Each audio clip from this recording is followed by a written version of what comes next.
আসসালামু আলাইকুম ওয়া রাহমাতুল্লাহি ওয়া বারাকাতুহু। সুপ্রিয় শিক্ষার্থী বন্ধুরা, আজকের ক্লাসে আমরা নবম শ্রেণীর গণিতের পঞ্চম অধ্যায়ে বাস্তব সমস্যা সমাধানে সহ সমীকরণ এর 138 নম্বর পেজের দলগত প্রজেক্ট এটা নিয়ে আলোচনা করব। চাহিদা মোতাবেক সরবরাহের পরিমাণ নির্ণয়, এই সমস্যাটির সমাধান নিয়ে আলোচনা করব। এখানে বলা হচ্ছে কোনো একটি কারখানাকে লাভজনক করে তুলতে হলে ভোক্তার চাহিদার সমান পণ্য উৎপন্ন করতে হয়। এই অবস্থাকে বাজার সাম্যতা বলে। কোনো একটি কারখানার উৎপাদিত পণ্যের চাহিদা মোতাবেক সরবরাহের সমীকরণ নিচে দেওয়া হলো। কিউ সমান P square minus 2p plus 44, এটাকে 1 নম্বর সমীকরণ দিলাম। আর পি মাইনাস কিউ প্লাস 2 সমান 0, এটাকে 2 নম্বর সমীকরণ দিলাম।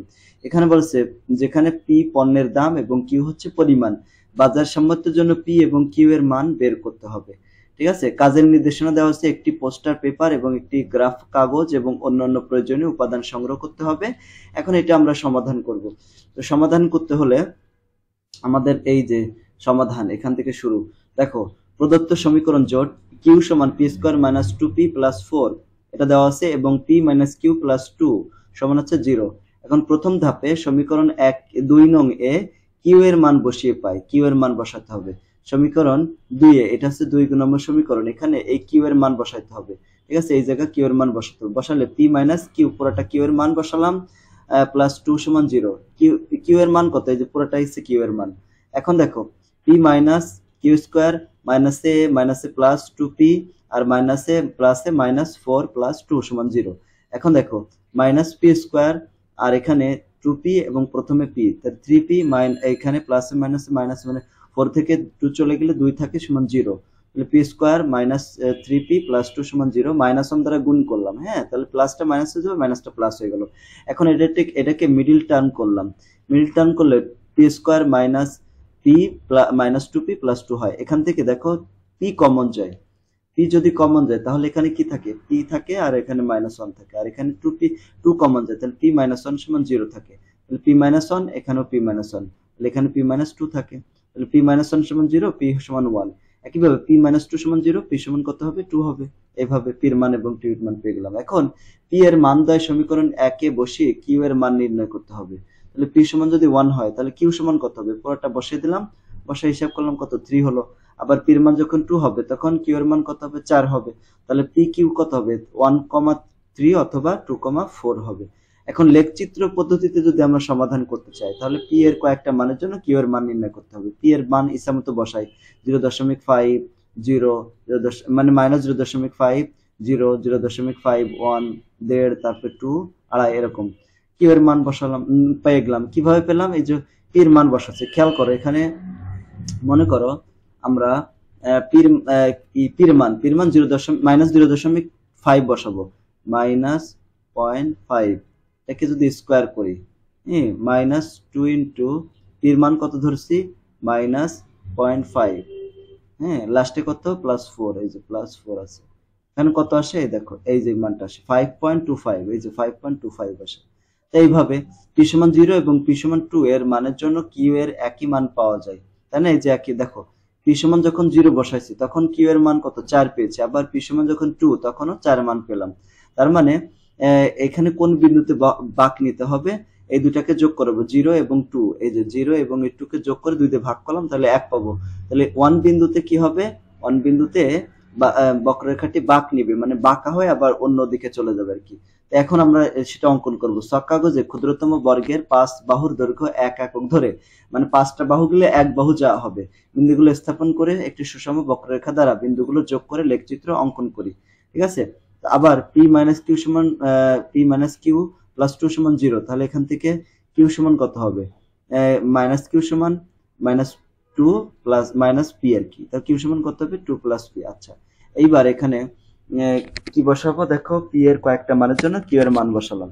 0 সমান 0, 1 এবং 2, তাহলে 0 যখন পির মান 0 বসাবো তখন কিউ এর মান, এই যে এখানে মানগুলো বসায়, দেখো এখানে 0 প্লাস পির মান 2 বসালাম, তাহলে কত হবে? 2 হবে। এইভাবে মানগুলো বের করেছি। ঠিক আছে, এরকম এটা হয়। এখন এই লেখচিত্র এখানে বসাইলে লেখচিত্রটা ওই যে প্রথম যে ছকটা পেয়েছি তার জন্য এই লেখচিত্র পেলাম, দ্বিতীয় যে ছকটা তার জন্য এই লেখচিত্রটা পেলাম।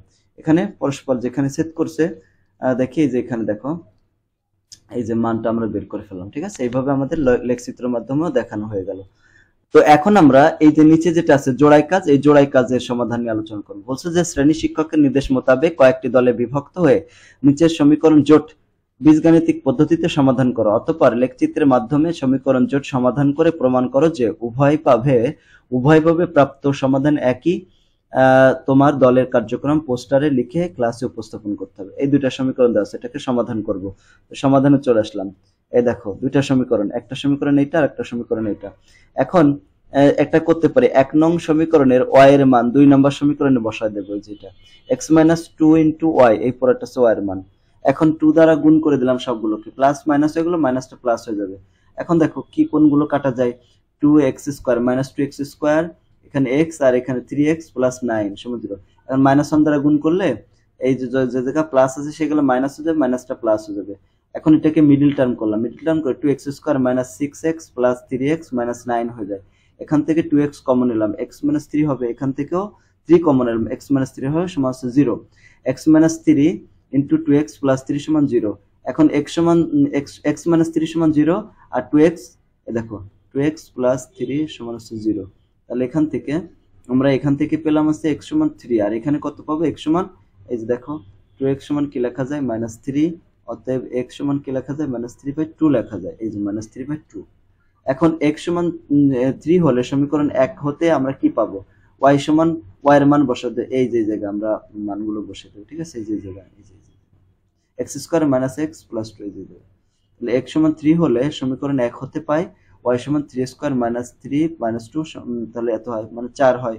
আর x সমান -3/2 হলে সমীকরণ 1 নং হতে পাই, এটা মান বসাই দিলাম। মান বসালে কত পাবো, এই যে 7/4 পেয়ে যাব। এইভাবে আমরা সমাধানটা পেয়ে গেলাম। তারপরে এটা লেখচিত্রকে যদি আমরা উপস্থাপন করতে চাই, তাহলে এই যে এই সমীকরণে x এর কয়েকটা মান বসালাম। x এর মান আন্দাজে -3 - 2 - 1 0 +0.5 1 2 3 এইভাবে বসাই দিলাম। এখন দেখো 0 এবং 1 এর জন্য y এর মান কিন্তু একই হচ্ছে। দেখো 0 এর জন্য এখানে -2, আবার 1 এর জন্য -2, তাহলে এটা দুটো যোগ করতে হবে। 0.5 বিন্দুতে লেখচিত্রটা বাঁক নিবে। এখন ছক কাগজে ক্ষুদ্রতম 5 বাহুর দৈর্ঘ্য 1 একক ধরে, মানে 5টা ঘর গেলে একটা ঘর যাওয়া হবে। আর একটা সমীকরণ দেওয়া আছে না, 2 নম্বর যে সমীকরণটা ছিল, সেখান থেকে y সমান x + 5/2। এখন x এর বিভিন্ন মান -1 1 3 জন্য y এর 3টা মান পেলাম। এগুলো আমরা এখন বসাবো, বসাইলে এরকম একটা লেখচিত্র পেয়ে যাব। লেখচিত্র থেকে দুইটি থেকে লক্ষ্য করলে সমীকরণ দুটি পরস্পর এত বিন্দুতে এবং এত বিন্দুতে ছেদ করে। দেখো এই যে এই বিন্দুটাতে ছেদ করেছে এবং এই বিন্দুটাতে, এটা আছে 3,4 আর এটা আছে -3/2, 7/4, এই যে এটা। তাহলে নিম্নের সমাধানও এটা হবে। দুই পদ্ধতিতে প্রাপ্ত সমাধান একই পাওয়া গেল। এবার পোস্টার পেপারে প্রদর্শন করে শিক্ষকের নির্দেশনা মোতাবেক তা উপস্থাপন করতে হবে। তোমরা এটা উপস্থাপন করবা। তো আলহামদুলিল্লাহ আমরা আমাদের এই অধ্যায়টি শেষ করে ফেললাম। আর অনুশীলনের যত অঙ্কগুলো আছে এগুলো সবগুলো আমরা অলরেডি আলোচনা করে আমাদের চ্যানেলে আপলোড দিয়েছি, তোমরা সেখান থেকে দেখে নিতে পারবা। পাশাপাশি তোমাদের যে বার্ষিক পরীক্ষা আসতেছে, বার্ষিক পরীক্ষার যে প্রশ্নপত্র আছে আর কি, নমুনা প্রশ্ন, সেগুলো নিয়ে আমরা আলোচনা করব। তার ভিতরে এমসিকিউ, তারপরে এক কথায় প্রকাশ, সংক্ষিপ্ত প্রশ্ন, রচনামূলক প্রশ্ন থাকবে। তোমরা সেগুলোকে দেখার জন্য আমাদের চ্যানেল সাবস্ক্রাইব করে ক্লাসটি বন্ধুদের সাথে শেয়ার করে দিও। সকলকে ধন্যবাদ। আসসালামু আলাইকুম ওয়া রাহমাতুল্লাহি ওয়া বারাকাতুহু।